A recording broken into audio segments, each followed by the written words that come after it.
the old accelerator drill, right? An accelerator is 3 targets, one at 7, one at 15, one at 25, and they're in descending order, right? I've taken the liberty to take the 25 and the 15-yard target and swap their places. So when you're looking at a target array directly downrange from you, you're centered on the 25-yard target. You've got a 7-yard target on your right or on your left, and you've got a 15-yard target on the opposite side. So when you shoot it right to left or left to right, you're either shooting it in the order 7-yard, 25-yard, 15-yard, or 15-yard, 25-yard, 7-yard.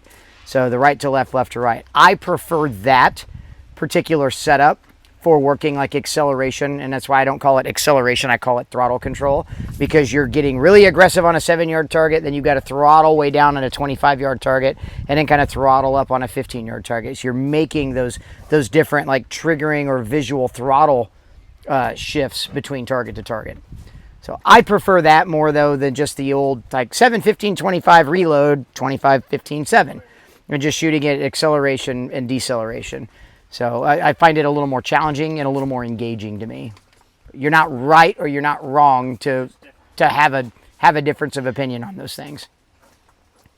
So on this day, right, I had kind of non-standard data. I typically set this up at 7, 15, and 25.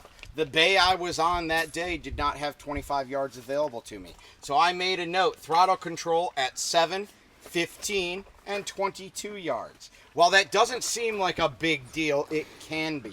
All of a sudden, my transitions got way better because I changed the target position, right? I need to note that. I want to see that information and make sure that I'm comparing apples to apples and not apples to pomegranates, right? I knew it was coming. It always is, right? Because those two things do not jive. You cannot compare unlike data to unlike data. It doesn't work, right? So I need to make sure I'm comparing correct to correct, apples to apples. As I continued on with this, right? So I set up throttle control, right? And I started measuring just some transitions. And some of the notes I wanted to make, right, while I was doing this is, again, I like to work in averages. Sometimes dirty averages, sometimes extremely precise averages. For what I did here in this day, I had an average transition of about 0.75.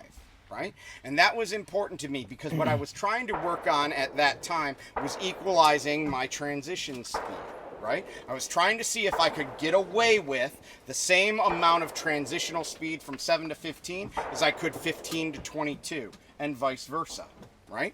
So I made a little note there. I also noted the directions in which I shot it. So I started off shooting left to right. Then I did some right to left.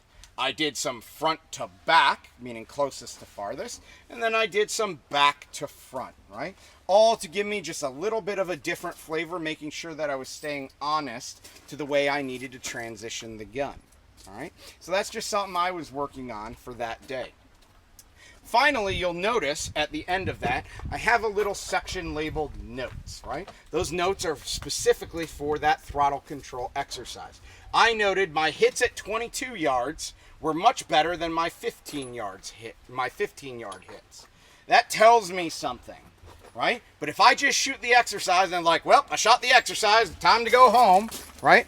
I would not retain what I had learned during that day. I knew for a fact that I was disrespecting the 15-yard target. I was not being careful enough there, but I was definitely being careful enough at the 7 and the 22. So I need to make a note of that. Hey man, you're disrespecting the shit out of the 15-yard target. Maybe you need to see just a little bit more. You need to refine a little bit more on that target. If I start seeing the same thing pop up multiple times, right, that tells me that I have a problem that I really need to work on. Now, if you know anything about shooting intermediate distance targets, 15 yards is one of the hardest targets individuals will shoot. Gee, I wonder why the bat is set up at 15 yards, right? It's one of those target distances that we're not sure how to address it.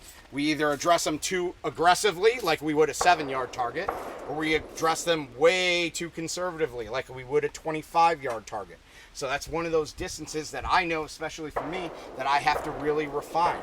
And I can see on this day that I wasn't necessarily respecting that 15-yard target. So as I continue on, right? Let's say 2 weeks from now, I shoot the same exercise.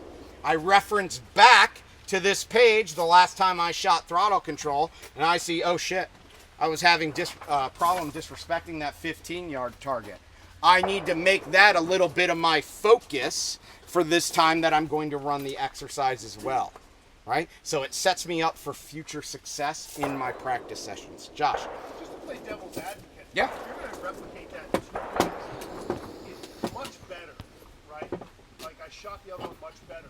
Should we be kind of quantifying, you know, I'm shooting off to the right, I'm shooting off to the left, you know, I'm leaving it, I'm coming in too early, you know. So if there's consistency there, If there's a trend, I absolutely would, right? The fact that I wrote this and there is no note to that tells me that it was probably sporadic.